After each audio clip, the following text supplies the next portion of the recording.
Hello everyone, welcome to Grasp Corp's interview podcast. Today, we have with us Ben Nasisi, the founder of Newton Pasta Co, a restaurant mainly selling pasta. Welcome.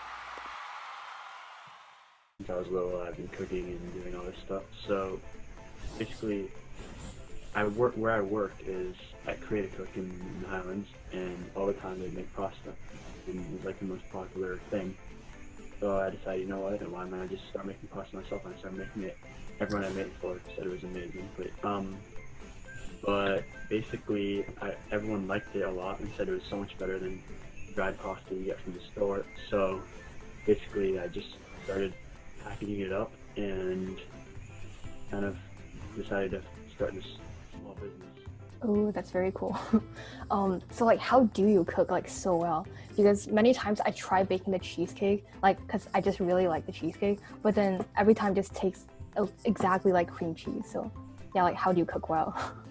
Well, it just comes with practice. Like I said, I've been doing it my whole life, and a lot of it's experimentation. Like, for example, a cheesecake recipe, you'll follow the recipe, but then there might be some things that you want to add into the cream cheese filling. There might be some things you want to leave out, and a lot of that stuff is just kind of testing. And by the way, you can go on my YouTube channel and follow along with that to make a cheesecake, because I made one on there. Oh, deal. Okay. Yeah, I try the YouTube cheesecake recipes, like the New York cheesecake recipe or whatever. Yeah, and it just turned out so different from what it's supposed to be. Yeah, I don't know. There's a lot of good recipes out there. Some of them aren't as good as I'm sure you've found, but there's good ones you can find, definitely. And I'll give you some if you need them ever. Cool. So do you suggest following the recipe step by step? Exactly. It very much depends on what you're making. For baked goods, you use everything they say to use. Mm-hmm. But you can experiment with the flavors. If you want to add another spice, if you want to add a different type of frosting, that's fine. But don't do anything different with the ingredients that it says to add, because you could make a totally different thing than you intended. I think I did that. Yeah, but it's fine. It's something you just have to learn. But if you're doing something I don't know, maybe a stir fry or just cooking in general, not baking, then you can be a bit more creative with it, because the end product will most likely be good no matter what you put in, and you can leave out or add anything you really want. Yeah, because last time the recipe said to use vanilla extract, but then I just subbed it with something else because I couldn't find it in the store. So that's definitely not a good idea, right? Well, it depends what you substitute it with. Oh, I did milk and butter. Yeah, well, it's definitely going to come out different. It's not going to have that vanilla taste. Mm-hmm. I mean, milk and butter both taste great, but it's just not the same thing. And it won't necessarily, well, it depends. It might change your, was this for the cheesecake that you substituted that out? Yeah. Yeah, that'll definitely change the taste. Yeah. But I mean, it might, you never know. You might find something that ends up being really good. So it's all about experimentation. True. So when did you start loving cooking? From what age and why? I don't even know. Forever. Maybe I'll just to give you a date, whenever I could start cooking, so 5 maybe. Oh, really? Yeah. So. Yeah. I mean, when I was little, I wanted to be a chef, and then I learned what it actually took to be a chef and what they did on their job, and I just said, nope, not gonna do that. Oh, really? But, it's just such a tough job. I wish it wasn't as demanding and really just unforgiving, but it's really a tough job. And all the chefs I've spoken to have said they like it, but it's just such hard work. Oh. Especially now. Do you want to describe the process of working as a chef right now? Well, I mean, I don't know exactly, because obviously I haven't done it, but I know you have to go to culinary school. That's the first thing, and that's cutthroat. I was talking to this chef that I work with, and he said the first week, you have the people that come in, they scare you, the Gordon Ramsay type chefs come in and they oh my god, yeah. Right? So that's only the first week, and then after that it gets much easier, but a lot of people don't even survive through the first week. And I cook for fun, right? That's why I really enjoy it. I don't know if it would destroy my love of cooking to be yelled at 24/7 for a whole week. And in addition, once you become a chef and once you're through culinary school, the hours are thankless and you get very few breaks. It's just a tough job in general.